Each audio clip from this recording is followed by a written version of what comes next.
Hi, everybody. The push to talk button is your friend. I'm Matt, and I remembered to use it just in the nick of time.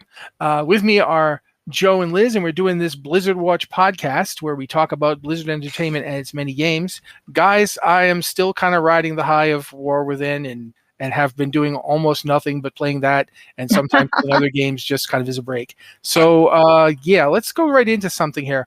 Yeah. I've been loving the leveling experience in this game. I think it's one of the strongest I've seen since the way I reacted to Warlords of Draenor the first time through. I want to take it a step further. I want to say I don't think it's just leveling. I think it's questing in general, because I'm still questing on my main after hitting max level and having a ball. Yeah, and are you doing both world quests and just quests? Yes. Because I'm doing both. Yeah, I'm doing both.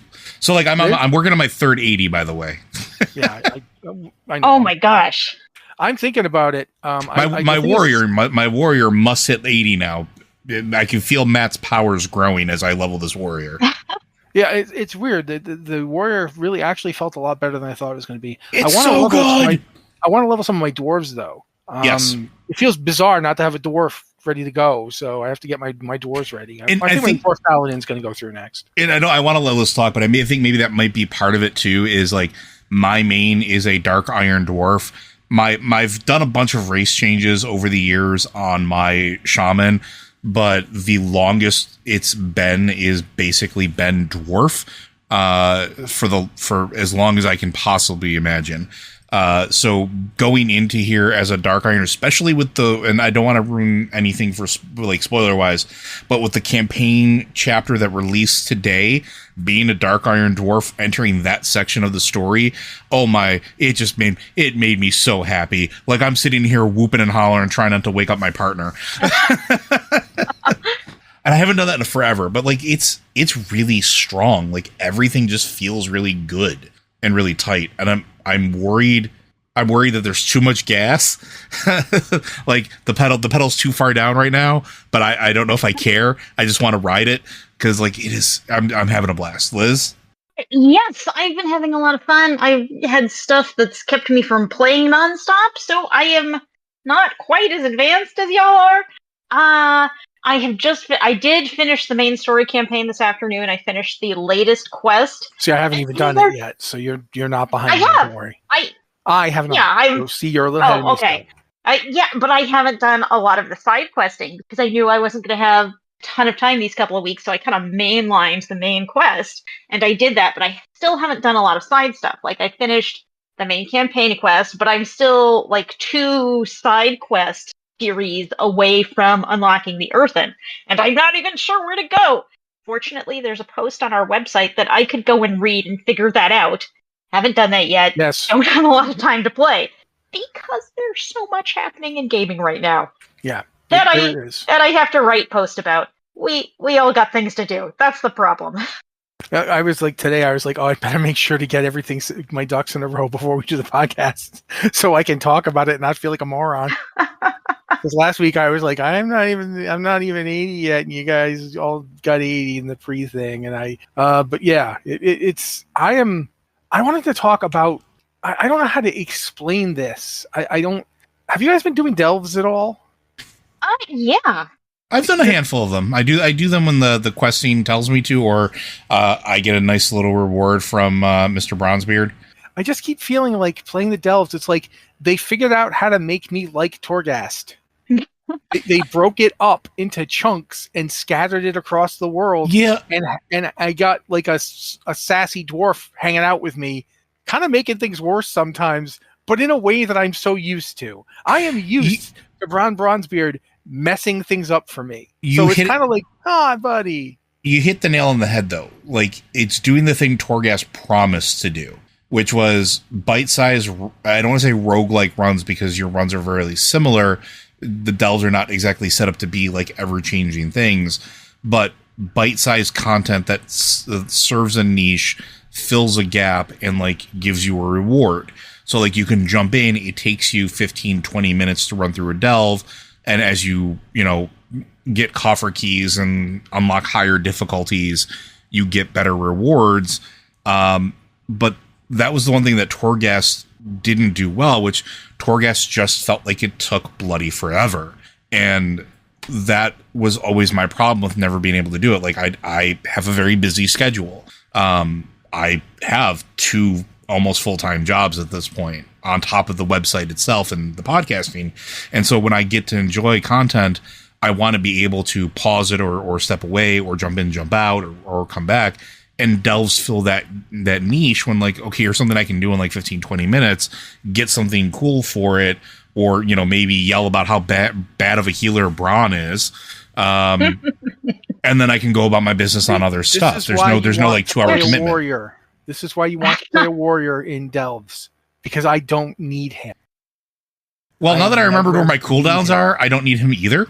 Well, I don't even need cooldowns because I have second wind. That's a cooldown. No, it's not. You don't have to do anything. If you don't have to push a button, it's not a cooldown. Fair enough. Mm. In my opinion, if it just happens, then it's not a cooldown. Especially since second wind doesn't really have a cooldown. It just works when you're not fighting. But regardless, I want to get back to like Liz. Anything else you can think of that you really want to like call out as being cool before I throw another one in? No, I mean, I think y'all have hit the nail on the head, and I really enjoying the delves so far, except for the ones that take me underwater, because being underwater is terrible. Ooh, I've been to that one. My God, I hated that. I don't think I've done that one yet. I liked the delve into so far as the story was interesting to me. Yeah. But I had massive drowning phobia things happening to me in that dungeon. Well, and I just drowned a few times. Like the problem is there are ways to refill your air in the underwater delve, but there's a puzzle, one of those like twisty line puzzles, I think, in that delve. And I was like, it's underwater. And I'm like, oh, I can figure that out. And I didn't realize my breath was taking away while I was trying to do this. It didn't work. It didn't go well.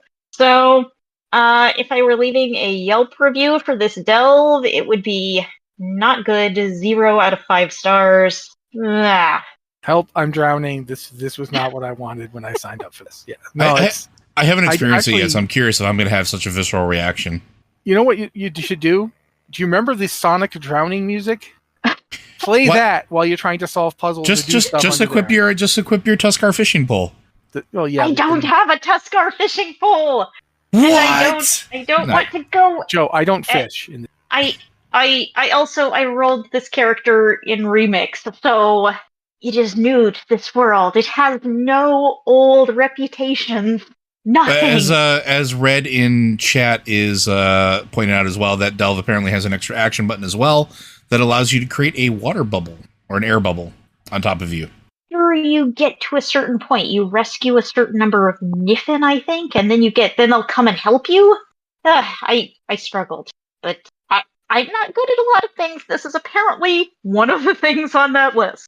Yeah, but regardless, I also think since we're talking about dungeons, I felt like some of the dungeons, like, have you done the ones where you go in with a group of NPCs that are like computer controlled? Yeah, I was really impressed with that, by the way, the fact that they integrated follower dungeons into the leveling. They're a little too good at simulating what dungeon groups are like. I don't know how else to put this.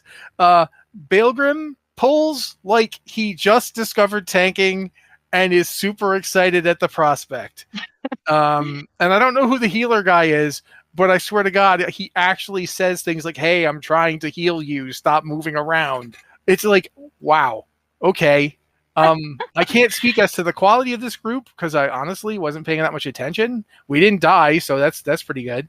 But just in terms of the back and forth between the various people in the group with me, I felt very much like, well, let me put it this way. There was another player in there with me. I didn't realize it. I thought he was another computer-generated NPC because the stuff he was saying was pretty much in line with the stuff that they were saying, except that he didn't have a voice actor, obviously. That's what cued me in. I'm like, wait a minute. That guy doesn't, when he says things, there's no sound. What's going on? And then I realized, oh, that's what's happening.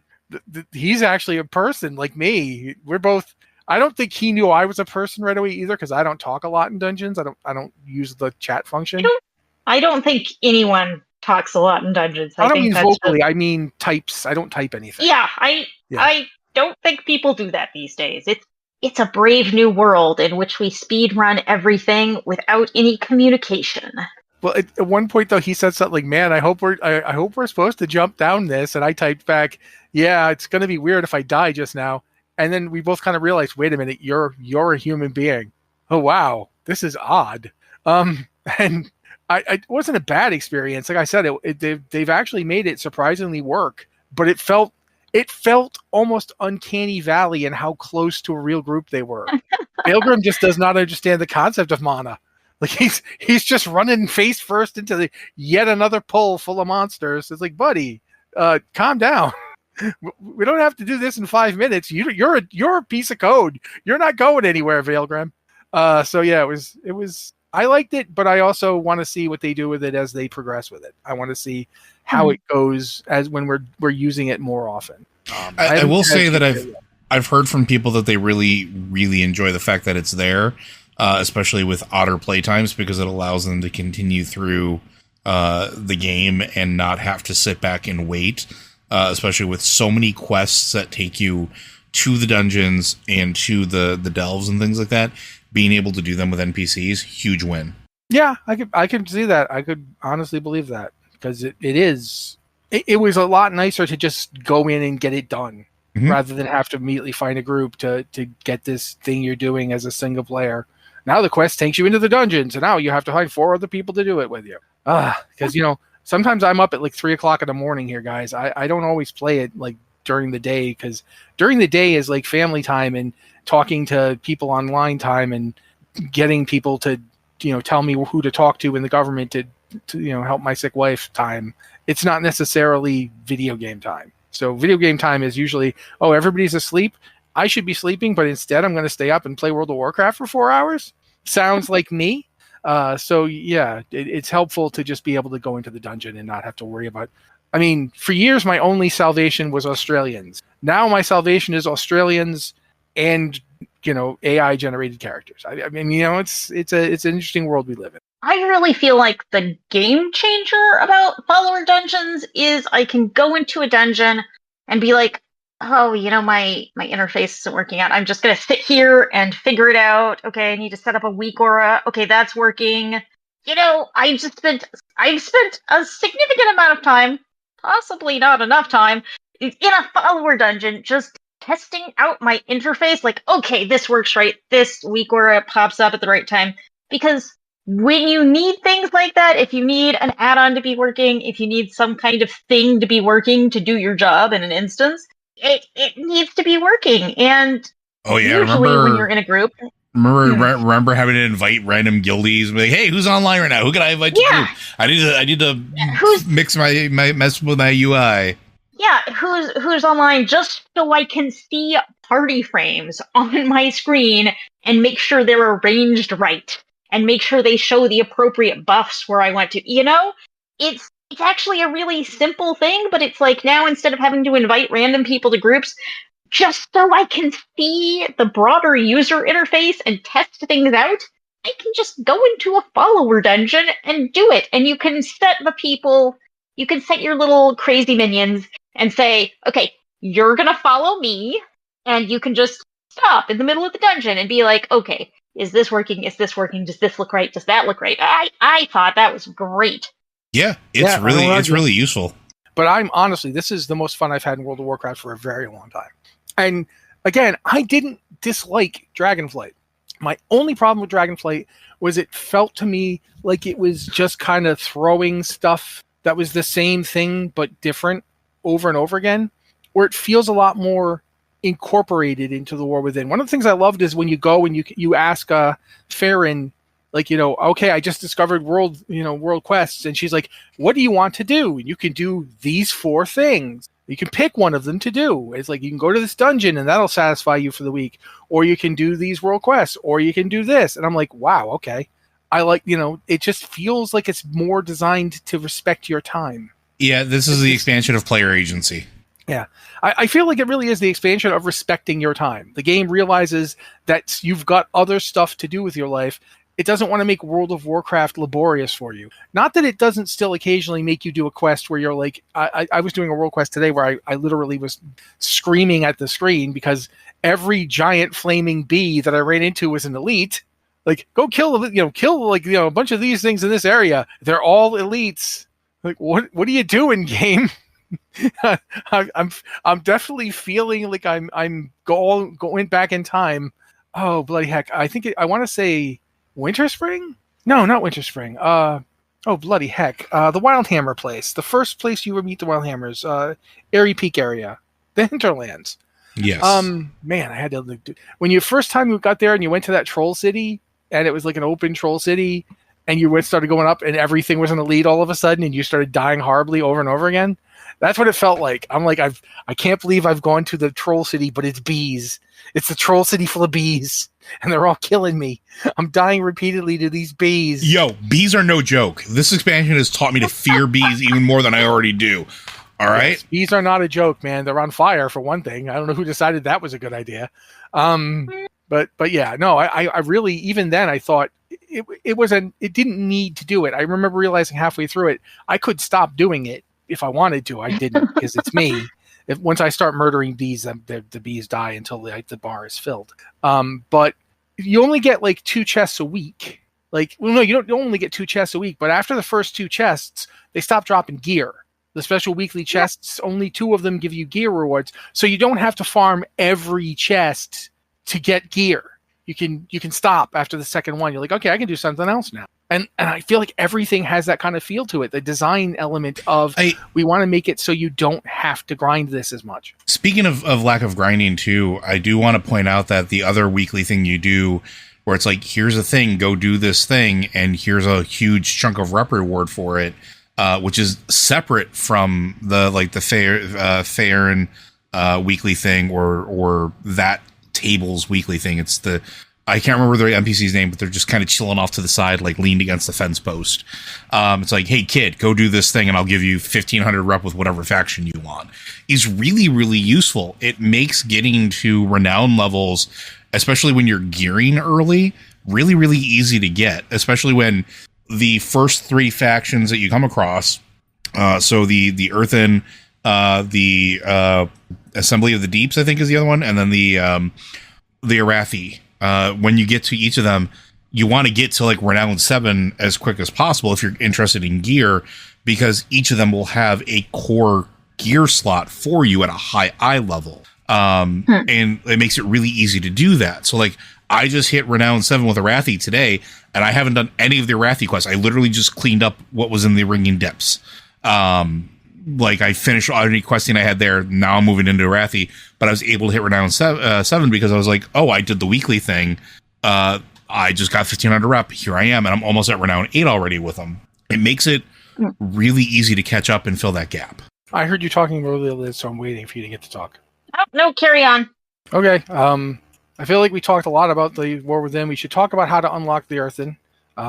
Since we have an article on the site telling people how to do that, and since I'm currently on the quest right now, as we are doing this podcast, I'm running around doing the quest. I can't stop myself. I'm sorry. Liz, do you want to tell people how they can unlock the Earthen? So I'll find out that if I messed this up. Oh, the Earthen are actually one of the easiest allied races to unlock. I mean, we've gone through a lot of allied races that require huge rep grinds, require tons of questing, require lots. Allied races have been tough before. But the Earthen, actually, you have to complete the War Within campaign storyline, which that just unlocked today on September 3rd. To complete the storyline. That's the big one. You have to do a couple of more side quests. Remember Me Earthen, and let's see, there's a storyline in the Ringing Deeps that's called Broken Tools you have to complete. And is that it? It feels like there are 4 things you have to do. It really is. Complete the campaign, do basically all the Earthen quests, and you're good to go. Yeah. And I still have 2 things to do that I need to figure out. What I've neglected are walked past, because I have walked past a lot of exclamation marks on my map because there are so many. I want to do them all, but I can't do everything at once. And yeah, then you go and you do a quest to unlock the Earthen that goes more into the Earthen storyline. But the primary thing you have to do is play through the War Within campaign and do a few side quests, and that's it. and then you can have an earthen all of your own. Yeah, and quite frankly, that's another thing I want to talk about is that I like the earthen. I love them. Both in terms of as a gameplay element and as a story thing. I like the story, but we have an entire podcast where we talk about story, guys. We're not going to do it here. But I will say that one of the things about them I like is how they miss a lot of mistakes that other races have made when they've been brought into the game. I say this like the races are making mistakes and not that they've been developed by people who made a mistake or two. I feel like the earthen don't waste your time. Again, it comes back to this.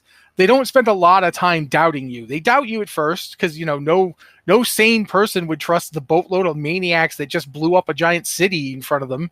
It's not surprising they're a little, what? But they don't stay doing that for like an hour. You know what I mean? Like you don't have to do 20 quests just to get them to talk to you. They fairly quickly are like, wait, no, the Nerubians are here. These guys may be weird, but they're not Nerubians. We're going to have to just, we're going to have to table this. And I like that. I like that they're very much, I won't want to say logical because people misuse logical to imply that it's like a lack of emotion or whatever, but they're rational. Mm-hmm. Like they don't make a lot of really dumb decisions. Some of them are bad decisions. Right. They're pragmatic. Yes, exactly. And also the questing, the way the questing works, it's kind of cool watching it all unfold. It also meant that I liked Daegran Thorasan more than I expected to. Like, man, him being tied up so much with the Earthen story as well, I think is a really interesting choice. And I don't want to go too deep into spoiler territories. That's for, when we talk about lore and can't help ourselves. And we slap a, lovely little warning all over it. But he's a really well fleshed out character so far, when just a few years ago he was a sniveling, brat that was afraid of everybody, and hiding behind his ma whenever anybody came near. Right. So like he's really developed, and his growth as a character is so intrinsically tied with the Earthen, and it's done in such a really nice, like I'm going to say organic way. Yes, I know they're beings made of rock. Hey, but organic chemistry involves minerals, man. It's true. It's true. But like they're really well done. And in a lot of ways, the Earthen feel the most human or most like well-rounded of any of the races right now. Like their story is just like so, I don't want to say touching is not the right word. Relatable. Yeah. Their story is just very relatable. Their aspects are relatable. Their personalities are relatable. Their plight is relatable, and it's just I love them so much. Like they're in my perfect cinnamon roll of like dwarven happiness. So much so that like I am torn. Like I want to keep my dark iron loader, but I also but what if I'm an earthen? Maybe I'm going to be an earthen today. So I just made another shaman who happens to be an earthen. You just put it in your warband and you're cool. You're good to go. You just pick which shaman you want today. I'm going to talk a little bit about another character. And I know we have other news stuff to talk about, but guys, I mean, if you have a disability, if you, like me, you have a disability and you've been feeling your life change because of it, and you've had to adjust the way you live and so forth, the character of Faerun Lothar is one that I really think will speak. I really spoke to me. A lot of reasons that she's a cool character, but Faerun's disability is pretty obvious once you see her out of combat, in that she only has one arm and one the eye. Other arm. I am one eye. Again, that's something I relate to. But there's the thing is, they don't at any point try to fix Faerun. There's actually even a cool exchange where someone's like, I've got this new idea for a prosthetic arm for you. And she's like, look, I'm used to this. I got the shield. I understand, like, I'm used to it. I don't want to have to relearn everything to use your fancy new prosthetic arm, which I'm sure is great. And new people who lose a limb, they're going to love that thing. But for me, I want to keep using my shield. So can you make a better shield mount so when I get hit, like it's driving the thing right into my shoulder and it's kind of hurting because they're giant monsters and they're smashing me. So yeah, just try to make more padding or something. That'd be great. It's just this wonderful moment of just, it really was astonishing to me to see it, because they understood how to make it like, yes, this thing I deal with is a problem. It does limit me. It's not fun, and I don't like it, but I am used to it now. I have a friend who is an accessibility advocate for video games, and one of the things that she points out often is that in video games, one of the things they do to handle disabilities so often is to fix, or air quote, fix the person. Yeah. Essentially not acknowledging that it exists, not acknowledging that the person can do stuff without the disability being fixed or removed or taken away in some capacity. Otherwise, they're not truly an adventurer or a hero or whatever the case is. And Farron is one of the characters where, like you said, they don't do that. They don't just erase that from her. And she is one of the most. We get one of these per show, and I'm going to use it here. She's one of the most badass NPCs they've created in a long time, and without the tiresome trope of exactly, she's not tropey about it. Like, it's just really well done all around. And I don't know if we'll get confirmation on it. And friends, if any of you that are worked on this that are listening, maybe shoot us a line. I'm really curious, and if this was something you actually reached out and had somebody like advise on it, because that's what it feels like. Or if you had somebody internally that helped advise on it, because it was really well done and the sensitivity to it is really refreshing. Yeah, I will also say this. There's one of the things that I like about the character Farron is that the character Farron makes me like Anduin again. Yeah. Because Anduin has been bugging me for a couple expansions now. Oh, yeah. But now I get it. This is the best display of a character with PTSD I've ever seen. Like, it's one of the absolute best. He straight up says at one point, I can't tell you how to get through this, but I can listen because I have been there. I've lost control of myself. I've had this experience and I can share it with you. And there's a lot of stuff. The fact that Farron isn't, like I said, you say she's badass without, tiresome badass tropes. I'm sorry, they may have to be. No, we're good. But there's just this, she's kind to people. Even when she's like, we have to save them, and she has arguments with people, she's kind. She's kind to Anduin when he's like, oh, the light won't have me anymore. And she's like, the light doesn't leave anybody. Like, your healing is up to you. It's not the light, but, the fact that you need healing, maybe you can touch the light in some other way. And it's perfect. It's perfect. I really like this character, not just because it's a Lothar. And we had a lore watch discussion about the fact. Oh, by the way, I don't know, Liz. We're gonna see if you've seen this. Have you looked at the Arathi? I'm not sure what you're asking for. Looked at the Arathi. Looked at their physical models. Yeah, look at them physically. They're all half elves. You will not find a human model anywhere in the Arathi. The Arathi kingdom was the fundamental first human nation, and its descendants are almost all half elves, at least in this expedition. And Farron wasn't born, here. She was born elsewhere. She was born back on wherever they're from, wherever they currently live. So that's the way Farron already was. That's the way the general already was. A lot of these people were already like that. They were already everybody's a half elf. I was really fascinated by that. I think it's an interesting storytelling moment. I just wanted to see if you noticed it. Like, go around looking at all of them. They're all half elf, except for like a couple of actual elves. A couple high elves. Yeah, a couple high elves. Those are people like the Great Kairos is somebody who left Silvermoon at some point to go wherever they went and then came back. And they also have the lynxes from Silvermoon. They've got big old lynxes. They look more like Canada lynxes than the lynxes from Silvermoon, but they've got them, and it's really kind of interesting to me that this culture is a blended culture. So that's another thing I think they did really well. They do a lot of storytelling stuff that isn't necessarily lore related. Just a lot of the techniques are really good in this expansion. Yeah. So yeah. So we don't want to spoil that. Go ahead and do you want to talk about the Dark Fair? I think before we do that, though, I think we should take a little break here and toss it to Liz before we keep talking about Warcraft, because we're going to do this for a while. So, Liz, why don't you talk to our folks at home? Yeah, so I want to talk a minute about Patreon. I know sometimes it's a little tiring, but we do have a Patreon, patreon.com/BlizzardWatch. that really supports the site and keeps it going, particularly these podcasts. We try to keep Patreon above $4,000 a month because that's what lets it keep the site stable and on an even keel.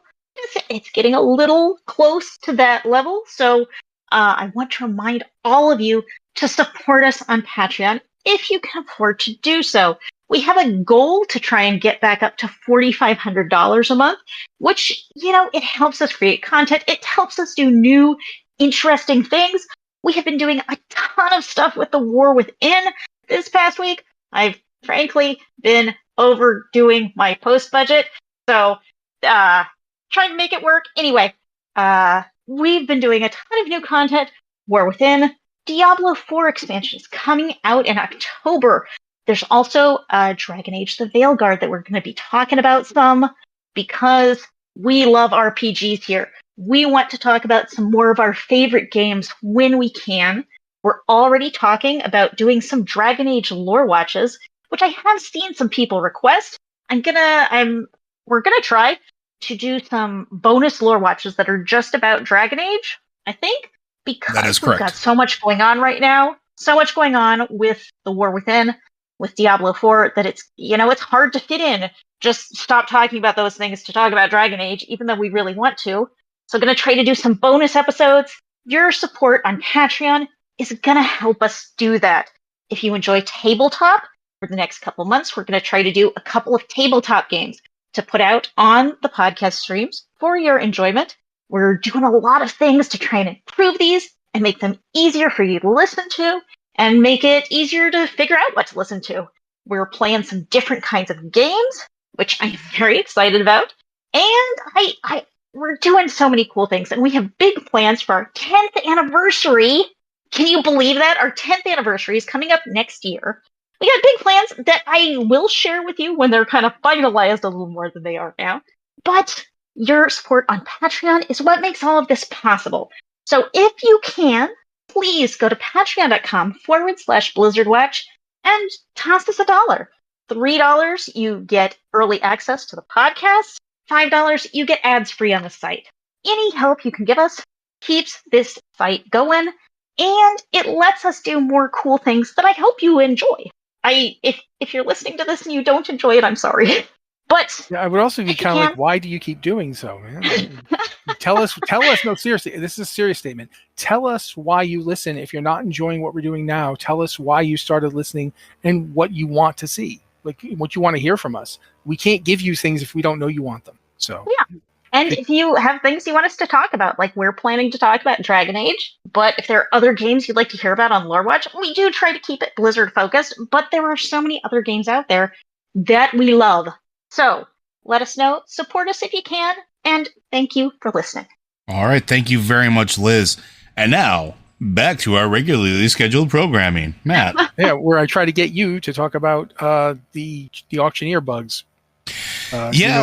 So that's something I just experienced. So this has been happening since the launch. Actually, I think it was happening in the pre-launch too, when you early access. Mm-hmm. There's been a series of temporarily disabling the auction house because certain bugs were, whether it was I think some people were saying that they weren't able to purchase one of a thing. They had to purchase like entire stacks of something.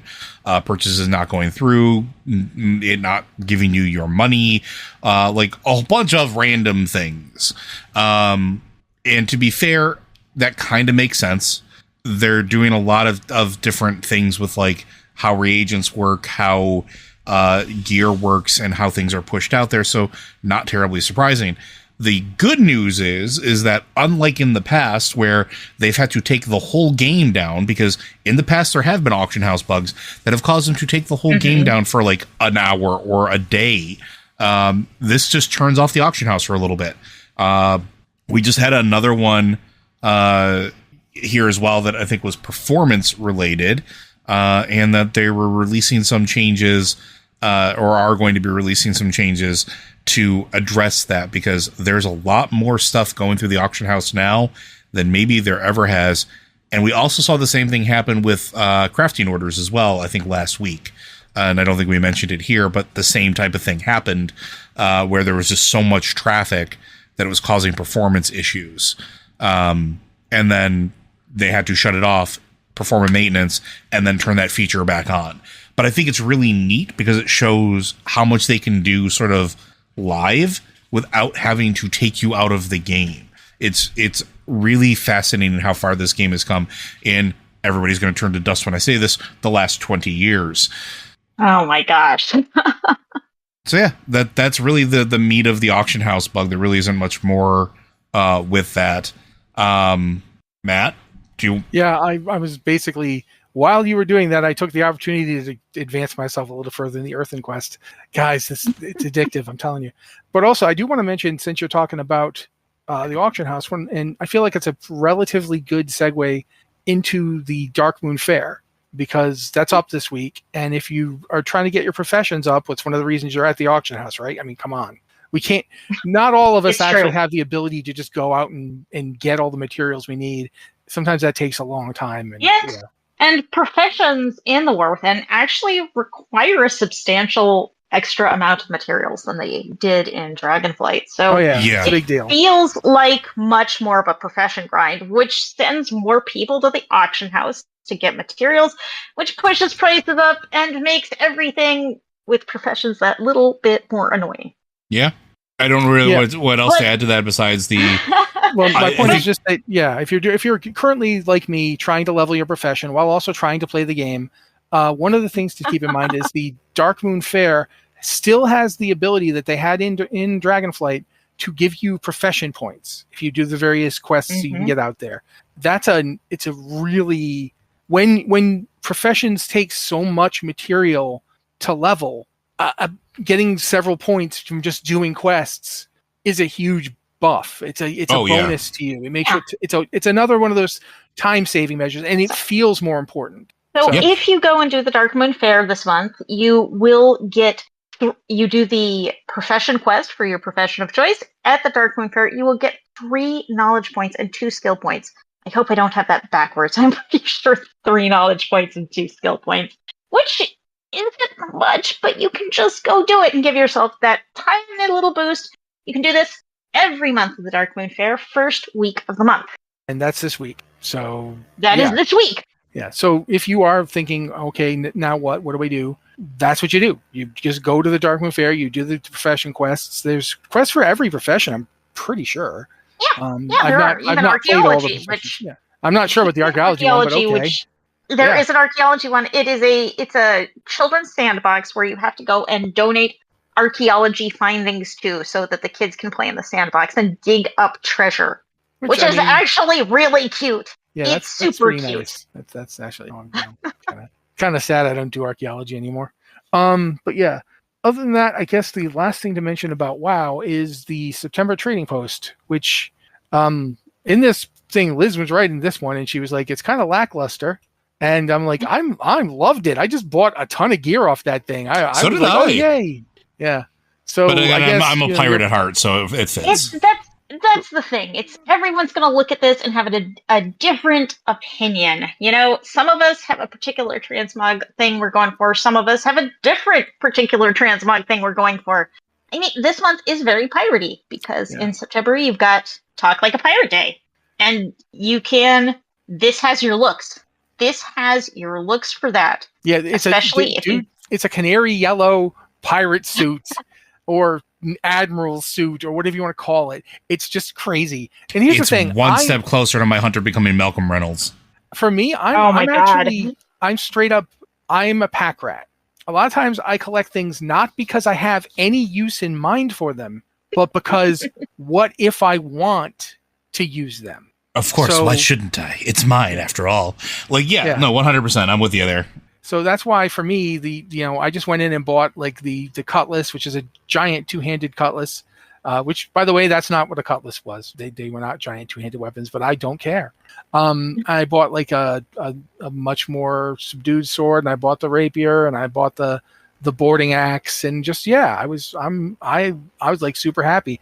I actually didn't buy the mount I intended to buy, but I think I bought a crocodile. I'm going to be up front. I think I bought a crocodile. I kind of think I lost my mind and just bought a crocodile. I also bought a crocodile. Yeah, that can be dangerous. That can be dangerous.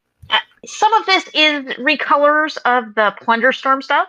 So if you have some Plunderstorm stuff and you want something that sort of matches it, but is canary yellow, you got this. I mean, the whole problem with transmog is you may not need a canary yellow pirate suit today, but what if 6 months down the line I get some like piratey pants that are yellow and I need the perfect jacket to match them? I would regret not buying this. Yeah, really. You're only hurting yourself if you don't buy the this giant canary yellow suit. That I straight up, this character that I'm on will never wear this ever for any reason. It just isn't going to happen. But by purchasing it, now all my characters can use it. So if I ever level the priest I just rolled up past level 5, now they have a pirate outfit, which I don't know why they would have it, but I don't care. I have it for them in case they need it. And that's the kind of strange person that I am. And yes, they're pirate-themed crocolisk mounts covered in gold and treasure. There are 2 of them. One is a purchase. One of them you get for finishing out the trading post this month. So you're probably going to get a crocolisk month, whether you want one or not. So, be mindful of crocolisk safety, because those guys got jaws and they can bite. Yeah, yes, they can. Don't get bit. I feel like you should be that way with a lot of the things we ride. People of Azeroth are remarkably blasé about riding things that would eat them given a chance. It's like they take the whole thing of humans where we have pets that would eat us given a chance, and they take it to the next level, and they have pets that would eat them if they were given a chance that are physically bigger than they are. So yeah, it's got serious crazy cat lady energy that I am here for, because quite frankly, in my family, I think I've become the crazy cat lady. Certainly, we're both kind of crazy for cats. We're currently looking at kittens, even though there's so many reasons not to. But kittens. Yes, kittens. That's it. This is beautiful little calico kitten. That I mean, if I could, I would have that cat in my house. But regardless, trading post. There's like other stuff in there too. Like there's also returning stuff that's, some of it's pretty boring. Like there's a 2-handed sword that's literally just like a completely plain 2-handed sword model.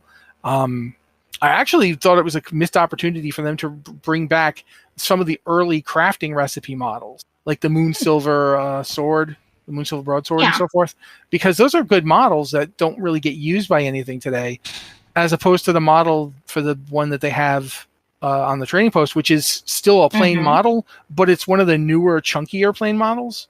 Yeah. And sometimes you like those, and sometimes you don't. It's a mixed bag of stuff. I think a lot of it's pretty cool. And more importantly, I got to talk about transmog for a few minutes. So at this point, we've got less than 10 minutes left. We got to get to some of this Diablo news. Go ahead, Yeah, Liz. We actually last week, Diablo came up with a campfire chat, and they made a whole brand new game, basically, is what they're throwing us in Diablo patch 2.0, which will come out with Vessel of Hatred in October. But the PTR is up tomorrow as we're recording this. So if you're listening to us recorded, it's the Wednesday of this month, the 4th of September, and it goes till the 11th. Because, September 11th, never anything bad happened then. It's a good thing to have a playtest. Guys, go to the 12 next time. Seriously. But yeah, a lot of stuff has changed. Go ahead, Lizzie. You were talking, so I want to make sure that you get to talk about the ones you want to mention. Yeah, Diablo keeps doing these short 1-week PTRs, and I keep worrying that it's a mistake, because especially now, these are such huge fundamental changes to the game. I don't see how we can test all of this in a week.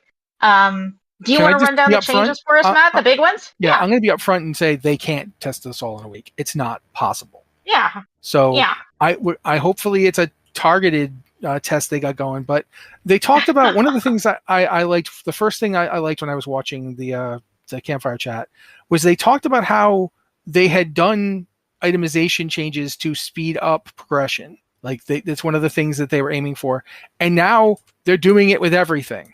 We've had I gotta go over this list. They want to have how players progress through character levels. They want to aggress and make something you can tailor to your own interests. They're making monster adjustments to watch how they how monsters stack up against us, because you don't want to just destroy you don't want to destroy everything all the time. You want some stuff to be hard, but you don't want it to be so hard that you want to like stop playing the game, essentially. And they want people to be able to tailor just how hard they like it. Do you want a Dark Souls like challenge, or would you rather just go smash some demons for a couple hours? And you should be able to get that either way. They also talked about the more itemization, like they're going to change ancestral, specifically the whole idea of ancestral on gear has not been as, I don't want to know if rewarding is the right word, but it hasn't been something people particularly care about or get excited by. Uniques people get excited by, but an ancestral piece of gear doesn't seem to interest people. So they want to make it so it does. Go ahead, Liz. I know you were just... I mean, one of the interesting things they're doing is they're removing sacred gear from the game. Sacred gear used to be something that you would only start seeing on World Tier 3, and you'd upgrade all of your gear sacred as soon as you could, and then you'd jump to World Tier 4 and upgrade all your gear to ancestral as soon as you could. And like the only thing you cared about ancestral gear was that any gear that was not ancestral you would throw away immediately. So that was kind of its only distinguishing point. Yeah, essentially it was just, it was sacred too. Essentially you had sacred gear, and then you got ancestral gear, which was just sacred again. You treated it exactly like you did sacred gear. There was nothing special, unique about it. And I think that's one of the things they're trying to do is streamline things. So you don't have to have like sacred too. Like why have sacred and ancestral? You can just have one of them. We've already got uniques and uber uniques. We don't need to have like ancestral doesn't need to be like a hodgepodge of really good gear. It can just be the next thing. And I see why they're trying to do that. The Paragon stuff, I don't know what they're doing with it yet. They just talked about it, but they're basically trying to address Paragon power creep. They're trying to make glyphs more interesting for people, and they want to also kind of partition them, like to make Paragon like something that's actually important to people and not just something that they get to because they have to, because it's the next from 50 to 100 is Paragon. You don't have a choice. You just keep playing for another 50 levels and it's all Paragon because that's what it is. Go ahead, Liz. I do want to jump in here and say they have really turned this into much more of a Diablo 3 Paragon system. It's much closer. They've put in a level squish, so the maximum level for the base game is now going to be 50, and the maximum level in the expansion is going to be 60, so you've got 10 new levels to play through, but everyone is squished back to level 50. If you were a level 100, you're now going to be level 50 with 200 Paragon points to play with. So, and by the time you get to level 60, you'll have 300 Paragon points to play with. So, and Paragon points themselves, they're going to be shared across your account per realm. So your Eternal Realm characters, you all have the same pool of Paragon points. Your Seasonal Realm characters will all have the same pool of Paragon points. And it just feels like we're getting a lot of changes that make Diablo 4 feel a lot like Diablo 3. And some that make it feel like Diablo 2, because rune words are coming back as well. Yes, indeed they are. Yeah, so you're getting the Diablo 3 Paragon system or something similar to it. I'm sure it won't be exactly like it, but it'll be more like it.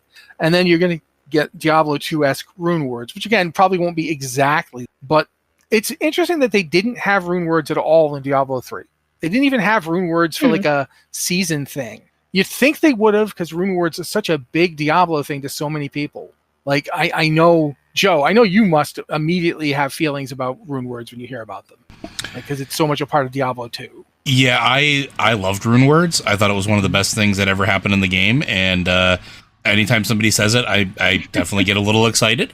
So gimme. So it's interesting that's happening. It is a big upchange. It's bigger than what they did in Diablo 3 when they put out Reaper of Souls, and that was a big update. That was a big change to the game. This is significantly bigger. This is almost Diablo 4 point. It's not just 2.0. It's almost Diablo 4 2, like the sequel to Diablo 4. Like it is. It's a lot. It is a lot of change. They're also changing the difficulty tiers. We used from the beginning. I thought the game didn't have enough difficulty tiers because you kind of get to World Tier 4 and then you just stop. Yeah, that's it. You don't. And there's nothing else. Yes, but now there will be. You start out with. They're changing the whole system. You start out with standard, normal, hard, and expert difficulties, which are your basic 4 levels of difficulties.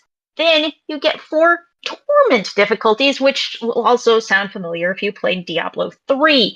You can play, let me see, normal and hard are available immediately.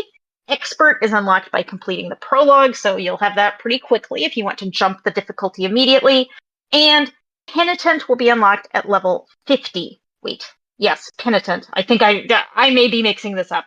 Okay, so for base difficulties, that it sounds like you won't have those capstone dungeons anymore because all of these are unlocked by hitting specific milestones in the game, not completing a dungeon. And then you have torment difficulties, which kick it up. And to unlock Torment, you need to complete the pit. Torment 1 unlocks at pit level 20. Torment 2 unlocks at pit level 35. Torment 3 at pit level 50. Torment 4 at pit level 65. So you kind of have to prove you're ready for this higher level content before you can hit those Torment levels. And it definitely opens up, a higher level of progression. So if you want to keep making the game harder and harder and harder, you keep pushing the pit, pushing into higher torment levels. And that'll keep just all of the content in the game relevant for longer.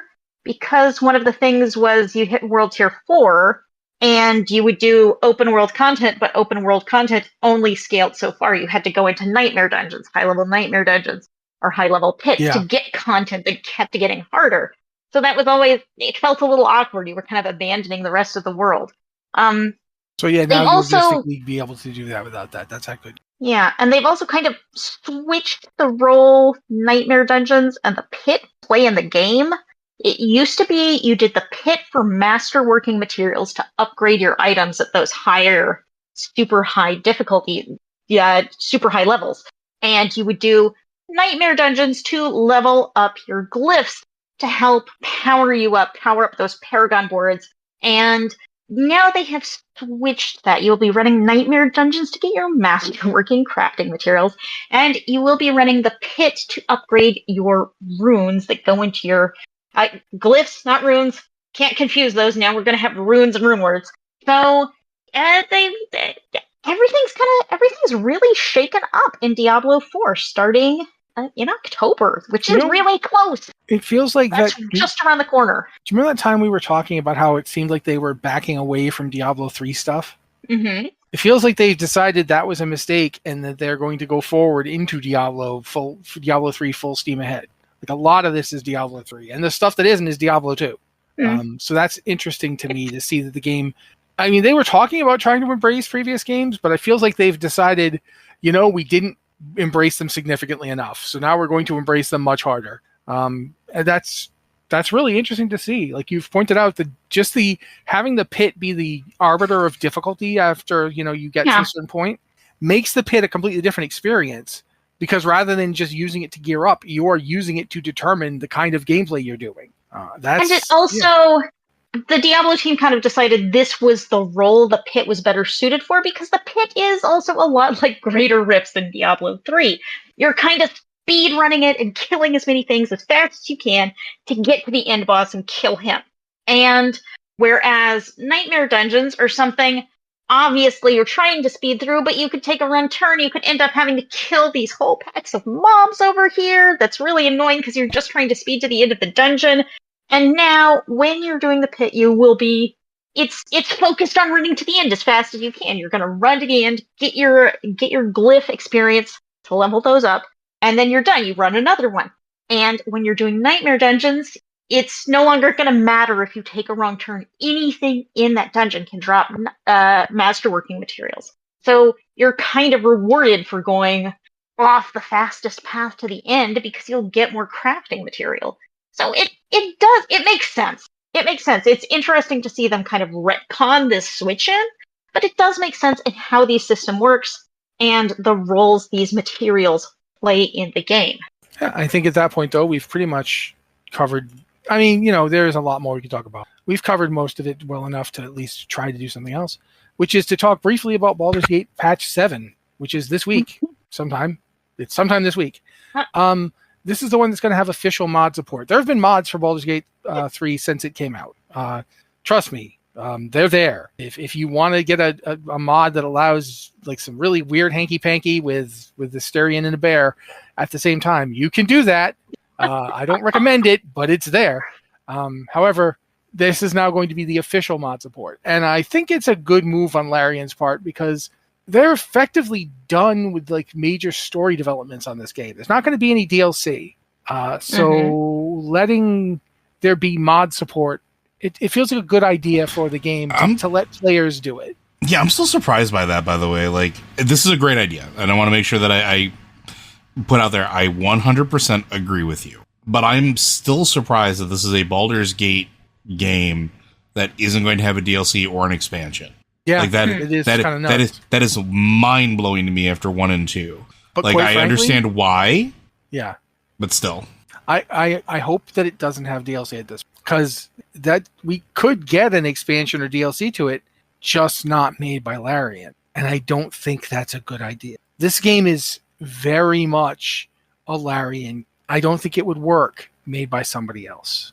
Yeah, and I think this is going to be interesting to see if somebody, because of mod support and what we've seen people do for other games, like Fallout 4, there's a London mod, a Fallout London. Oh yeah, Fallout London. There's actually more than that even. There's another one that's just story stuff in the Commonwealth when you join like a police force type deal. There's tons of those. Oh yeah, but I'm saying like this is a full blown game expansion essentially that somebody built for it. And Liz, you're going to say something? I mean, this London is huge. This mod is so big that they could not release it as a mod. Yeah, they had to release it in chunks. Massive world. Yeah. And not only that, but they had to release it with GOG actually having a complete separate installer for Fallout 4 and it. Mm-hmm. Like, but I'm wondering if somebody will take it upon themselves to, or how many people will start to make Baldur's Gate DLCs, or Baldur's Gate continuations or expansions, or how the story will continue. There's a game that came out a little while ago that was set in an ancient Roman city that you could explore and figure out what happened to the people there, why were they gone, what's going on in the city. That was originally released as a Skyrim mod. That was so big. It was such a big Skyrim mod that they decided, why are we doing this as a Skyrim mod? It's a game. It's its own game at this point. So they just went and made it their own game.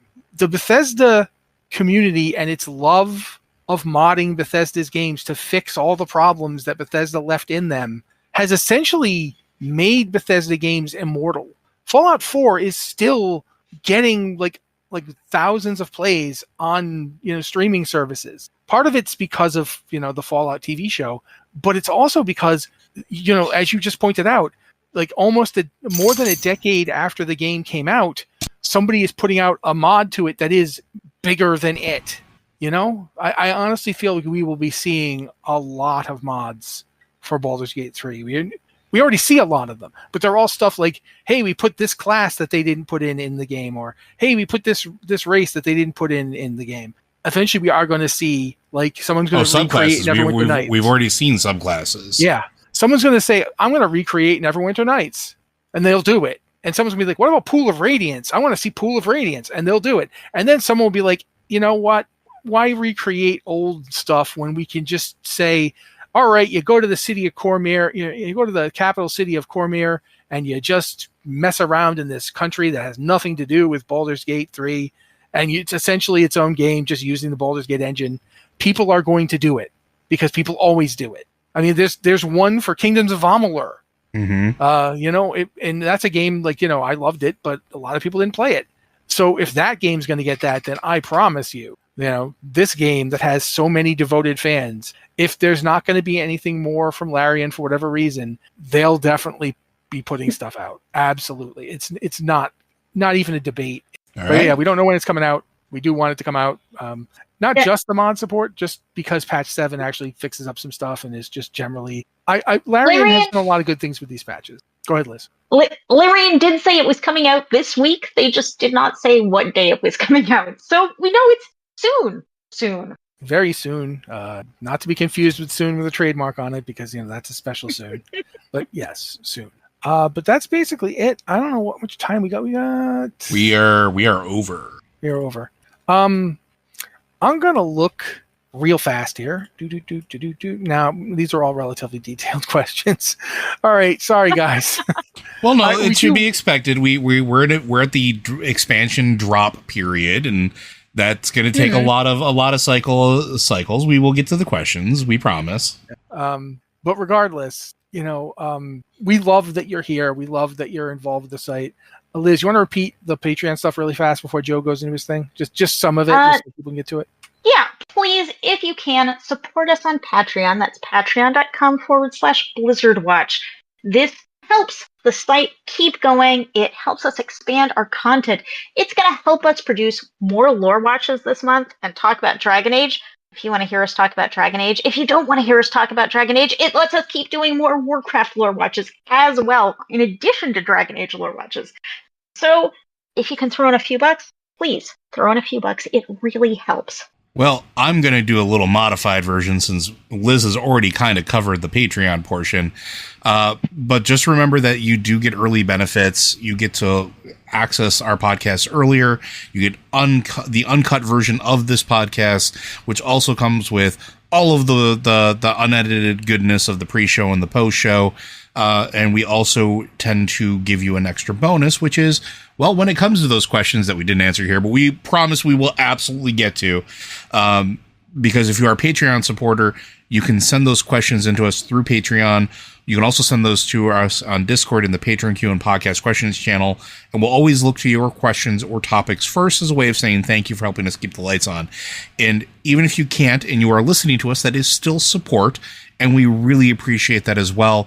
Trust me, listening to us on things like Spotify or the other place that the podcasts are available does help us as well. Please do not think that it does not. But if you want to send us questions or topics, you can send those in to podcast@blizzardwatch.com, as well as our Q and Podcast Questions channel on Discord. We ask that you specify the show that those questions are for, and if you have any special pronunciations for your name, please include them. We might butcher your name otherwise. Some of you think that's funny. I'm looking at you, Razorbug. Or is it Razorberg? You'll never know. Thank you, Joe. And also thank you for stealing half of the thing I usually do, so now I have to modify mine. It's a rich tapestry.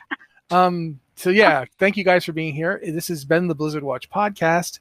I want to say so bad the thing Joe just said, so it's like brain won't let me not say it. No, can't say it. But we do love you guys being here with us. We do love the support you give us with Patreon, because it does allow us to do all this stuff. And again, guys, if there's something you want us to do, tell us, and we'll likely do it, unless it's something that we just won't do. I mean, there's things we won't do. I'm not going to kill anyone for you. In a video game, I might kill someone for you, but I'm not doing it in real life. No, I don't know you that well. What are you talking about? That's crazy. I'd miss my wife. Anyway, because I'd go to jail, by the way. Don't get weird on me. Anyway, thank you guys for being here so much. Liz, go ahead and say the thing you were trying to say there. I was just saying, we may want to put some guardrails on that offer. Yeah, exactly. There are things we don't do. If you have questions, we are happy to answer them if we are capable of answering them. That includes your Dragon Age questions, because I'm gonna make everybody sit down, and I'm gonna schedule some of these so we can talk about Dragon Age. I'm gonna force everyone to talk about Dragon Age against their will. Clearly, no one here likes Dragon Age, but we're gonna do it for you listeners. And for Liz, more importantly. This has been the Blizzard Watch podcast, guys. Thank you so much for being here with us. We will be back next week.